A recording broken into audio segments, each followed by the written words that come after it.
প্রবল বৃষ্টির জেরে হলপা বানে বেলপাহাড়িতে পর্যটকদের ভেসে যাওয়ার মতো পরিস্থিতি তৈরি হয়েছিল। সেই থেকে এবার সতর্ক হলো পুলিশ। অল্প বৃষ্টি হলেই তারাফেনী নদীর উপর ঢোলভাঙা কজওয়ের উপর উঠে যায় জল। যোগাযোগ বিচ্ছিন্ন হয় বাঁকুড়ার রায়পুরের সাথে ঝাড়গ্রামের। ঢোলভাঙা কজওয়ের অবস্থা ভালো নয়। কজওয়ের উপরের অংশ জলের ঝাপটায় নষ্ট হয়ে গেছে। প্রায় 4 থেকে 5 বছর এই অবস্থায় রয়েছে কজওয়েটি। এই কজওয়ের এপারে বিনপুর এবং ওপারে বক্সিবাজার। প্রতিনিয়ত বহু মানুষ এই পথ দিয়ে যাতায়াত করে।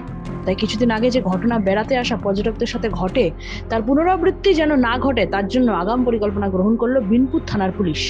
স্থানীয় সূত্রে খবর, গত কয়েক বছর ধরেই ঢোলভাঙা কজওয়ের বেশ কিছু পাইপ মজে রয়েছে সংস্কার না হওয়ার ফলে। তাই অল্প বৃষ্টি হলে যা উপচে পড়ে কজওয়ের উপর।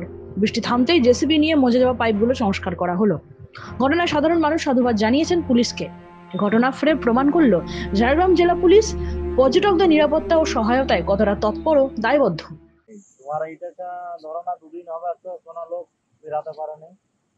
তোমার ব্রিজের কন্ডিশনও খারাপ, মোটামুটি ফ্লোর গাড়ি গেলেই ছড়িয়ে যেতে পারে।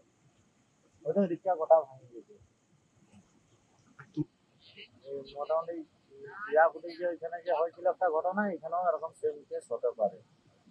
ব্রিজটার হাল কি এতটাই খারাপ? হ্যাঁ, প্রচুর খারাপ।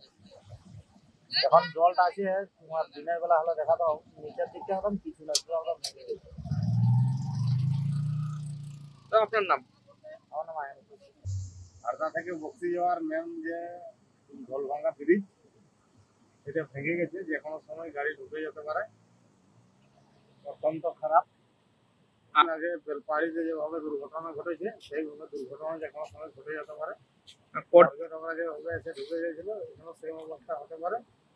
রাস্তাটা তাড়াতাড়ি সারানোর ব্যবস্থা প্রশাসনের করা দরকার। জগদীশপতি বাড়ি মুরকুনিয়া। ঝাড়গ্রাম থেকে নিজস্ব প্রতিনিধির রিপোর্ট, এনএম নিউজ। আরও খবরের আপডেট পেতে সাবস্ক্রাইব করুন আমাদের ইউটিউব চ্যানেলটি আর বেল আইকনে ক্লিক করুন নোটিফিকেশনস পেতে।